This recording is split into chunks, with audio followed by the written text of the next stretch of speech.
The hidden reason you are not building wealth is not lack of effort. It is that too much of your life is organized around feeling safe, and almost none of it is organized around becoming hard to financially corner. That sounds like a subtle difference. It is not. It is the difference between a life that survives pressure and a life that quietly starts using pressure. You can feel this without admitting it. You work. You try to be sensible. You avoid obvious mistakes. You tell yourself that discipline should eventually create movement, not fantasy, not instant millions, just some visible proof that being responsible was actually taking you somewhere.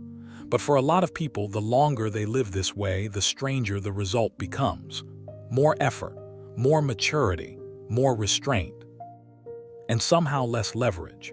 That confusion is where the trap begins, because once endurance starts feeling virtuous, you stop asking whether it is strategically useful. Machiavelli understood something most modern money advice still avoids saying cleanly. Fortune always matters, but so does position. Two people can live under the same economy, the same cost pressure, the same job market, the same rising rent, and one keeps turning uncertainty into advantage while the other keeps calling it bad timing. Not because one is morally better, because one has built a life that can benefit from movement, and the other has built a life that only functions when conditions stay predictable. That is the hidden reason. You have been taught to confuse safety with intelligence. And once that confusion gets inside your identity, it starts shaping everything. The first mechanism is that you mistake motion for progress because real progress threatens your sense of control. This is where a lot of financially stuck people lose years without ever looking lazy. They are busy, extremely busy, refining budgets, organizing accounts, comparing tools, reading another article about investing, watching another video about side hustles, rearranging the machinery of a life that is not actually changing. The activity feels serious, which is why it is so dangerous. Effort and advancement feel almost identical from the inside when the decision that actually matters is still being postponed. That is what makes this expensive. You can spend a decade in productive avoidance and still feel disciplined the entire time. The wealthy are not always working harder in the visible sense. Often they are just more willing to sit with uncertainty long enough to make a move that changes direction instead of decorating the same routine. A raise negotiation you keep delaying. A skill that changes your bargaining power. A project that could produce ownership instead of only income. A room you do not feel ready to enter. Those moves feel emotionally louder than another spreadsheet, which is exactly why people avoid them. The shift is brutal but clean. Stop asking whether you are doing a lot. Ask whether the thing you are doing changes your position if it works. If the answer is no, your busyness may be functioning as emotional protection, and most people would rather feel organized than exposed. The second mechanism is deeper. Your relationship with money was installed before it was chosen. Before you ever made an adult financial decision, you were already absorbing a complete money psychology. You watched how adults responded when income came in. You watched what happened when it disappeared. You learned whether money was discussed openly, anxiously, defensively, or not at all. You learned whether having it made people calm, guilty, tense, performative, careless, controlling. Those lessons sink below language. Later, they return as instincts and you call them logic. This is why some people cannot keep money without feeling a strange need to do something with it immediately. Spend it. Rescue someone with it. Put it into something impulsive. Upgrade life just enough to feel relief. It is not always stupidity. It is often familiarity. A growing balance can feel less like security and more like psychological tension if your nervous system never learned to associate money with steadiness. People think wealth building begins with strategy. Often it begins earlier than that. It begins when you realize some of your strongest financial impulses were built to help you feel safe inside an old environment, not free inside a new one. That is why advice alone fails. If your deeper pattern says money is unstable, temporary, morally complicated, or socially dangerous, then every technique you learn will eventually be bent back toward the original script. The wealthy contrast is not that they are robots. It is that they are less governed by inherited emotional code when money starts accumulating. They can let money remain money. They do not need it to immediately become proof, relief, identity, or escape. So the mental shift here is not, how do I manage money better? It is, which of my financial instincts feel natural only because I learned them early? That question changes the room, because once an instinct is seen as inherited, it stops looking sacred, and that is where real leverage begins. The third mechanism is that you keep converting wealth into social reassurance before it has time to become structural freedom. This is where intelligent people make very expensive emotional decisions and then defend them with perfect logic.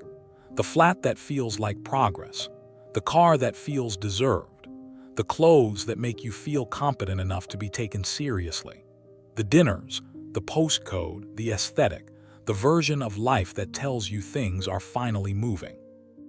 None of this announces itself as status performance. That is precisely the problem. It arrives disguised as self-respect.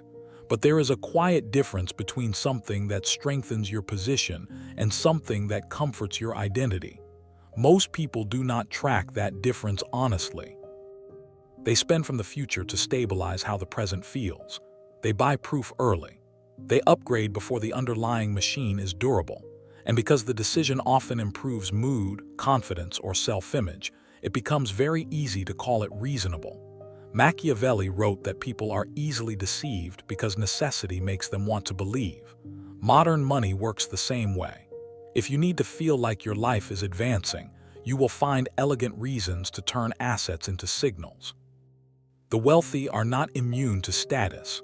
They are simply more disciplined about when they purchase it.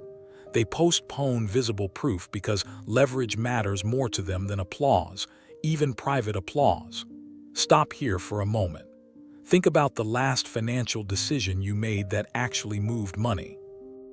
Not a coffee, not a bill, something meaningful. Now ask yourself a question that most people avoid because it strips the polish off their own reasoning. How much of that decision was about what it would produce, and how much of it was about what it allowed you to feel about yourself immediately? More successful, more stable, more adult, more on track, more like the person you are trying to become. That gap matters, because the distance between what generates wealth and what performs wealth is where years disappear. The fourth mechanism is that you still think income is evidence of progress when income without retained position is just expensive movement. This one catches people precisely because the outside world rewards it. Higher salary, better role, better title, more social validation. More signs that you are winning, but income is a flow. Wealth is a position. If money moves through your life at high speed and leaves almost nothing behind, you are not building strength. You are managing throughput. This is why so many educated, hardworking, professionally successful people look far more secure than they actually are. Their income keeps rising, so their standard of normal rises with it. Better rent, better travel, better circles, better expectations, better excuses. And because the money coming in is substantial, restraint starts to feel unnecessary. The gap between earning and needing gets treated as available instead of sacred. That is catastrophic over time because what could have become ownership becomes atmosphere. The wealthy think differently here. They are not hypnotized by gross income. They are obsessed with retained advantage. What part of this can become an asset? What part of this buys mobility? What part of this increases patience? What part of this reduces future dependence? That mindset is colder than the average person's relationship with money because it refuses to confuse lifestyle expansion with strategic progress. So the shift is this: stop measuring your financial life by what enters it. Measure it by what stays, what compounds, and what changes your level of dependence. A bigger flow can still leave you fragile, and fragility dressed in success is still fragility. The fifth mechanism is the deepest one, because it explains why people understand all of this and still do not change. Your identity will resist wealth long before your circumstances do. The version of you that knows how to survive on too little, how to be sensible, how to manage uncertainty, how to endure without asking for too much is not weak. It is highly skilled. It learned how to operate in limitation. And because it became competent there, it will defend that competence. Quietly, intelligently, sometimes for years. This is why people sabotage themselves at the edge of financial expansion. They hesitate when things begin to work. They interrupt slow compounding because it feels unreal. They shrink back from rooms where they have more upside because they cannot yet recognize themselves there. They call it caution. They call it timing. They call it wanting to be responsible. Sometimes it is simply an old identity protecting its territory. Machiavelli observed that new orders are difficult not because they are wrong, but because the old order has defenders and the new one has only uncertain supporters. That is not just political, it is psychological. Inside you, the old self has experience. The new self has argument. And experience usually wins unless you see the contest clearly. That is why the hidden reason you are not building wealth is not one bad habit. It is that too much of your behavior is still loyal to a self built for safety, social survival, and emotional familiarity. Wealth requires something more unsettling than knowledge. It requires becoming less available to the patterns that once made you feel protected. Once you see that, everything sharpens. Busyness stops looking innocent. Certain purchases stop looking harmless. Higher income stops feeling automatically impressive. Your caution stops sounding wise every time it speaks. You begin to notice where your life is optimized for emotional relief instead of strategic advantage. And that is the moment the entire game changes, because now you are no longer negotiating with the myth that effort alone should save you. You start asking different questions. Where is my life too narrow? Where do I use complexity to avoid exposure? Where do I spend for identity instead of position? Where do I still need money to calm me, prove me, or rescue me? Where am I calling something responsible simply because it protects the self I already know how to be? That is not self-criticism. That is strategic sight. And once you have that sight, you cannot go back to the older innocence. You stop waiting for wealth to arrive as a reward for being disciplined, decent, and patient. You start arranging yourself so that money, access, timing, and leverage have more places to attach. You stop performing financial maturity and start building financial position. You stop asking whether life is finally going to notice your effort and start becoming someone whose structure makes effort dangerous in the best possible way. In the end, the people who build wealth are rarely the people who felt safest first. They are the people who became more committed to strategic truth than to familiar comfort. And that is the real divide. Not between those who know more and those who know less, but between those who keep protecting the identity that kept them small and those who finally become too clear to obey it.